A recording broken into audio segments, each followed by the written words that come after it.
السلام علیکم، welcome to my channel Islamic history. جیسا کہ آپ کو معلوم ہے کہ ہمارا چینل آپ کو اسلامی معلومات پیش کرتا رہتا ہے۔ آج کی ہماری یہ ویڈیو حضور کے علم غیب کے متعلق پیش کی جا رہی ہے۔ بہت سارے لوگوں کا سوال تھا کہ کیا حضور کو علم غیب تھا یا کیا حضور کے علم غیب کا ذکر قرآن میں موجود ہے؟ اس حوالے سے علم غیب مصطفیٰ صلی اللہ علیہ وسلم پر چند قرآنی دلائل پیش کریں گے۔ اس سے پہلے اگر آپ ہمارے چینل پر نئے ہیں تو ہمارے چینل کو سبسکرائب کر دیں اور ساتھ ہی ساتھ نیچے بیل آئکن پر کلک کر دیں تاکہ ہمارے آنے والے ہر نئی ویڈیوز کا نوٹیفیکیشن آپ کو ملتا رہے اور آپ کی اسلامی معلومات میں اضافہ ہوتا رہے۔ ہم اس حوالے سے کچھ قرآنی آیات ملاحظہ فرمائیں گے جن میں حضور نبی کریم صلی اللہ علیہ وسلم کے علم غیب کا ذکر موجود ہے۔ اس حوالے سے ہم 5 دلیلیں پیش کریں گے۔ پہلی دلیل، بسم اللہ الرحمن الرحیم، پارہ نمبر 3 سورہ آل عمران اور آیت نمبر 44۔ ذَلِكَ مِنْ أَنْبَاءِ الْغَيْبِ نُوحِيهِ إِلَيْكَ وَمَا كُنْتَ لَدَيْهِمْ إِذْ يُلْقُونَ أَقْلَامَهُمْ أَيُّهُمْ يَكْفُلُ مَرْيَمَ وَمَا كُنْتَ لَدَيْهِمْ إِذْ يَخْتَصِمُونَ۔ یہ غیب کی خبریں ہیں کہ ہم خفیہ طور پر تمہیں بتاتے ہیں اور تم ان کے پاس نہ تھے جب وہ اپنی کلموں سے پورا ڈالتے تھے کہ مریم کس کی پرورش میں نہیں، اور تم ان کے پاس نہ تھے جب وہ جھگڑ رہے تھے۔ اس آیت میں فرمایا گیا کہ حضرت مریم رضی اللہ عنہا کا واقعہ غیب کی خبروں میں سے ہے۔ اس سے معلوم ہوا کہ اللہ پاک نے اپنے حبیب صلی اللہ علیہ وسلم کو غیب کے علوم عطا فرمائے ہیں۔ دوسری دلیل، پارہ نمبر 4 سورہ آل عمران آیت نمبر 179 ہے۔ ما كان الله ليذر المؤمنين على ما أنتم عليه حتى يميز الخبيث من الطيب وما كان الله ليطلعكم على الغيب ولكن الله يجتبي من رسله من يشاء فآمنوا بالله ورسله وإن تؤمنوا وتتقوا فلكم أجر عظيم۔ اللہ مسلمانوں کو اسی حال پر چھوڑنے کا نہیں جس پر تم ہو، جب تک جدا نہ کر دے گندے کو ستھرے سے، اور اللہ کی شان یہ نہیں کہ اے عام لوگوں تمہیں غیب کا علم دے دے۔ ہاں، اللہ چن لیتا ہے اپنے رسولوں سے جسے چاہے، تو ایمان لاؤ اللہ اور اس کے رسولوں پر، اور اگر ایمان لاؤ اور پرہیزگاری کرو تو تمہارے لیے بڑا ثواب ہے۔ اس آیت مبارکہ میں فرمایا گیا کہ اے عام لوگوں، اللہ پاک تمہیں غیب پر مطلع نہیں کرتا۔ اللہ پاک اپنے رسولوں کو منتخب فرما لیتا ہے اور ان برگزیدہ رسولوں کو غیب کا علم دیتا ہے، اور چونکہ نبی کریم صلی اللہ علیہ وسلم رسولوں میں سب سے افضل اور اعلیٰ ہیں، اس لیے انہیں سب سے بڑھ کر غیب کا علم عطا فرمایا گیا ہے۔ اس آیت سے اور اس کے سوا بکثرت آیات و احادیث سے ثابت ہے کہ اللہ پاک نے نبی مکرم صلی اللہ علیہ وآلہ وسلم کو غیب کے علوم عطا فرمائے، اور غیبوں کا علم آپ صلی اللہ علیہ وسلم کا معجزہ ہے۔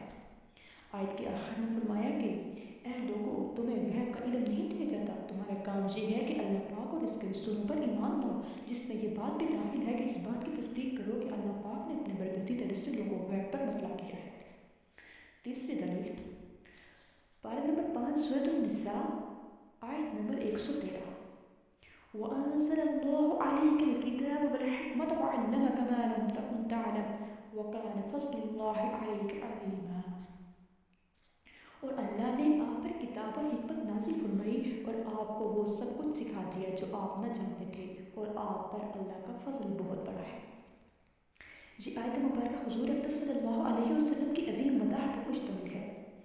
اللہ تعالیٰ نے فرمایا کہ اے حبیب صلی اللہ علیہ وسلم، اللہ پاک نے آپ پر کتاب اور حکمت نازل فرمائی اور آپ کو دین کے امور، شریعت کے احکام اور غیب کے وہ علوم عطا فرما دی جو آپ نہ جانتے تھے۔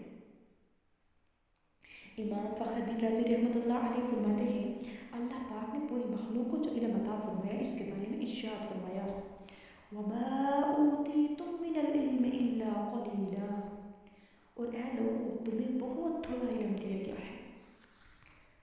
اور اسی طرح پوری دنیا کے بارے میں ارشاد فرمایا، قُلْ مَتَاعُ الدُّنْيَا قَلِيلٌ، اے حبیب تم فرما دو کہ دنیا کا ساز و سامان تھوڑا سا ہے۔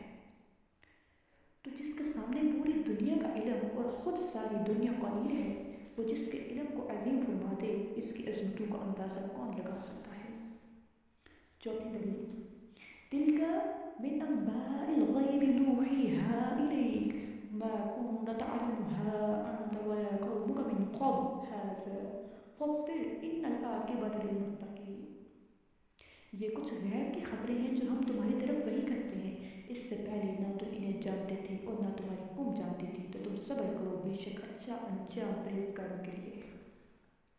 اس آیت میں اللہ تعالیٰ نے اپنے حبیب صلی اللہ علیہ وسلم سے خطاب کرتے ہوئے ارشاد فرمایا کہ اے حبیب صلی اللہ علیہ وسلم، حضرت نوح علیہ السلام اور ان کی قوم کے جس واقعے کی ہم نے آپ کو خبر دی جو غیب کی خبروں میں سے ہے جو ہم آپ کی طرف وحی کرتے ہیں، پتہ چلا اللہ پاک نے حضور نبی اکرم صلی اللہ علیہ وسلم کو علم غیب عطا فرمایا۔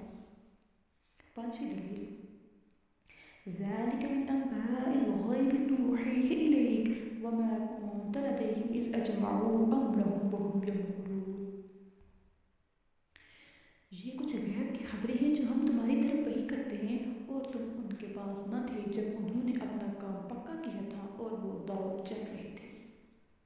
اس آیت کا معنی یہ ہے کہ اے حبیب صلی اللہ علیہ وآلہ وسلم، حضرت یوسف علیہ السلام کے جو واقعات ذکر کیے گئے یہ کچھ غیب کی خبریں ہیں جو کہ وحی نازل ہونے سے پہلے آپ کو معلوم نہ تھیں، کیونکہ آپ صلی اللہ علیہ وسلم اس وقت حضرت یوسف علیہ السلام کے بھائیوں کے پاس نہ تھے جب انہوں نے اپنے بھائی حضرت یوسف علیہ السلام کو کنویں میں ڈالنے کا پختہ ارادہ کر لیا تھا اور وہ حضرت یوسف علیہ السلام کے بارے میں سازش کر رہے تھے۔ اس کے باوجود اے انبیاء کے سردار صلی اللہ علیہ وآلہ وسلم، آپ کے ان تمام واقعات کو اس تفصیل سے بیان فرمانا غیبی خبر اور معجزہ ہے۔